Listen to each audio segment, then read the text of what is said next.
সাবানে হেজে যায় কিনা আমি জানি না, তবে আমার ঠোঁটটা হেজে গেছে যেটা।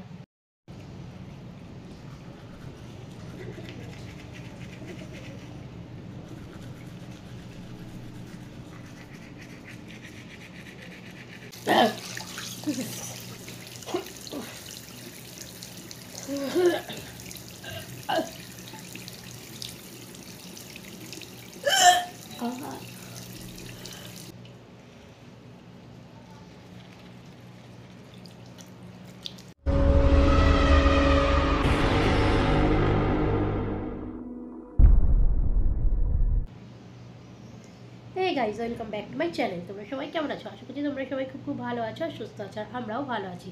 তো চলে এসেছি আজকে আবার একটা ইন্টারেস্টিং ভিডিও নিয়ে তোমাদের রিকোয়েস্টে। আর তোমরা আমাকে আজকে একটা অন্য ধরনের রিকোয়েস্ট করেছো, সেই রিকোয়েস্টটা আজকে আমি করব।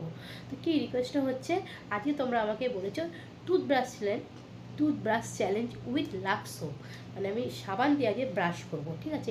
এইটা হচ্ছে আমার চ্যানেলের নতুন। তো যাই হোক, ভিডিও শুরু হয়ে গেছে, তোমরা প্রতিনিয়ত যেটা কাজ লাইক করে দাও, আর যদি আমাকে ভালোবাসো কমেন্টসের মাধ্যমে জানিও তোমাদের মতামত, ভিডিও কেমন হচ্ছে না হচ্ছে, ভালো হচ্ছে না ঠিক হচ্ছে না ভুল হচ্ছে, সব কিছু। আর কী ধরনের ভিডিও করলে তোমাদের ভালো লাগবে সেটাও তোমরা জানিও। আর কি করতে হবে, ভিডিও দেখছো এখন আমার সঙ্গে বন্ধুত্ব করনি, আমার চ্যানেলটিকে সাবস্ক্রাইব করনি, তাহলে কী করতে হবে, চ্যানেলটিকে সাবস্ক্রাইব করতে হবে আর আমার বন্ধু হতে হবে। তো চলো বেশি বকবক করবো না, ভিডিও শুরু করা যাক। তো গাইজ চলো, এই যে আমি ব্রাশ নিয়ে এসেছি, দেখতেই পাচ্ছ আমার এই এবড়ো খেবড়ো ব্রাশটা, এটার অবস্থা খুব খারাপ। আর এই যে সোপ, এটা লাক্স সোপ, ঠিক আছে? ইউজ করেছি, ওই জন্য একটুখানি পাতলা হয়ে গেছে, ঠিক আছে? লাক্স সোপ আর এই যে ব্রাশ, ঠিক আছে? দিচ্ছি ব্রাশটার দশা, পেছনটা দেখবে গাইজ, কেলে হয়ে গেছে। তো যাই হোক চলো, ভালো করে হাতে করে তুলে ঘষে নিই, তোমাদের দেখাই। প্রথম দেখতে পাচ্ছ গাইজ? তো চলো একটু ভিজিয়ে নিই, এই যে দেখো, চলো।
তো গাইস, আমি তোমার চ্যালেঞ্জ কমপ্লিট করলাম, তোমরা দেখতেই পেলে। সাবানে হেজে যায় কিনা আমি জানি না, তবে আমার ঠোঁটটা হেজে গেছে, যেটা উপরটাও জ্বালা করছে নিশ্চয়ই জ্বালা করছে, জানি না কেন। তো যাই হোক, মুখ দিয়ে একটা বিচ্ছিরি সাবান সাবান গন্ধ বেরোচ্ছে। তো আজকের ভিডিও তোমাদের কেমন লাগলো তোমরা অবশ্যই আমাকে কমেন্টসের মাধ্যমে জানিও। আর যদি এই ধরনের ভিডিও দেখতে চাও তাও আমাকে কমেন্টসের মাধ্যমে জানিও যে এই ধরনের ভিডিও তোমরা আরও দেখতে চাও নাকি। আর বিশাল গরম, প্রচণ্ড গরম, আমার শরীর ভীষণ খারাপ, তাও আজকে ভিডিও করছি, কেন কালকে ভিডিও করতে পারিনি, কালকেও শরীর খুব খারাপ ছিল, আজকেও শরীর খুব খারাপ, জ্বর, তাও তোমাদেরকে ভিডিও দিচ্ছি। প্লিজ তোমরা সবাই আমার পাশে থেকো, আমার সাথে থেকো। তো চলো আজকের মতন আমার বকবক এখানে শেষ করলাম। তোমরা সবাই খুব ভালো থেকো, সুস্থ থেকো, দেখো নতুন ভিডিও নিয়ে নেক্সট দিন। তো ততক্ষণের জন্য গুড বাই, টাটা।